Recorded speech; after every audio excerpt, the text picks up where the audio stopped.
Cadence of Conflict, Asia, March 19, 2018. Unlike much of the Western press, Pacific Daily Times does not side with governments, political parties, or socioeconomic ideologies. The Times only sides with history. That by learning from history, much of the future is foreseeable. Foreseeability based on history is the only bias at Pacific Daily Times. Foreseeability is not preference, hopes, or will, good or ill, toward what will happen, only that the future can, to the extent history repeats, be reasonably anticipated. Too many news outlets seem incapable of understanding that predicting outcomes within reason is entirely different from hoping for outcomes. Predicting and hoping are nothing alike. Pacific Daily Times is apathetic and indifferent, uncaring and cold-hearted for how the future unfolds, except that current events only surprise neglectful history students.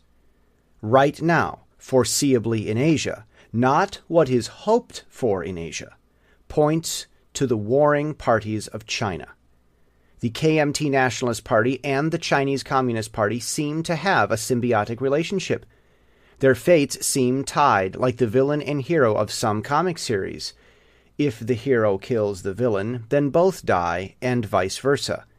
The KMT Nationalist Party imploded on its home field in Taiwan. It was so distracted with reunification with China that it neglected the priorities that kept its power. As a result, Taiwan is run by the de facto pro-independence Democratic People's Party. The KMT failed to help its CCP friends across the Taiwan Strait because it was overly obsessed with that friendship. Now, it seems that the CCP is headed in the same direction, without fear or favor, only calculating predictability based on the past. It seems we could be looking at the beginning of the end of the CCP.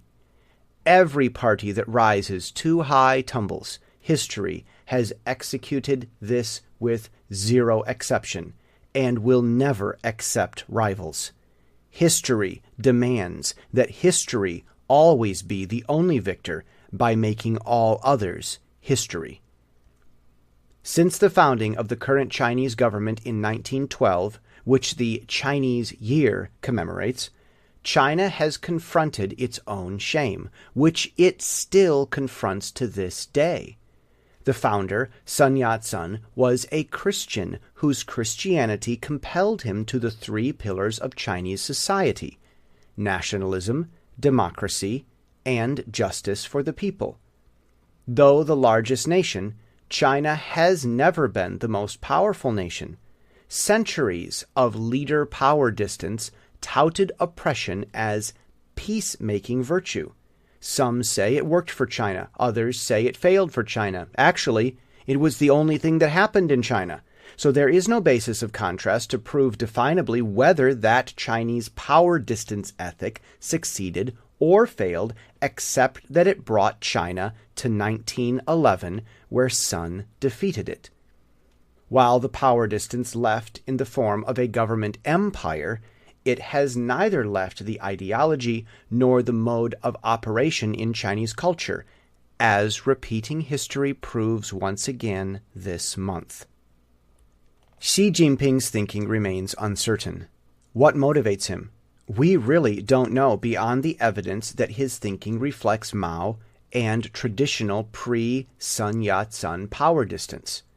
He doesn't want shame for his country, and he believes that reclaiming all land from every old turf war dispute will make the world think China as worthy of being respected. The rest of the world will decide its own opinion, but Chinese history has its own opinion about Xi. Xi, as many in China, have loudly declared that they neither import nor export their politics. But communism is itself from Europe. Chinese people study English and gladly import Western technology and money while exporting goods to the West. But, most importantly of all, Sun Tzu's Art of War, Chapter 8, Section 12's 5 dangerous faults include 3. A hasty temper provoked by insult, and 4. A delicacy of honor sensitive to shame. Whenever Taiwan hints at independence, or the U.S. sails through UN international waters which member China disputes, an explosion of rage and demands plume from Chinese press offices.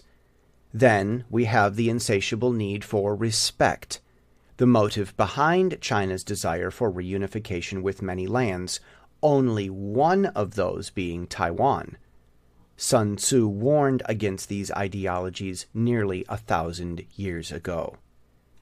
China has often misunderstood Christianity.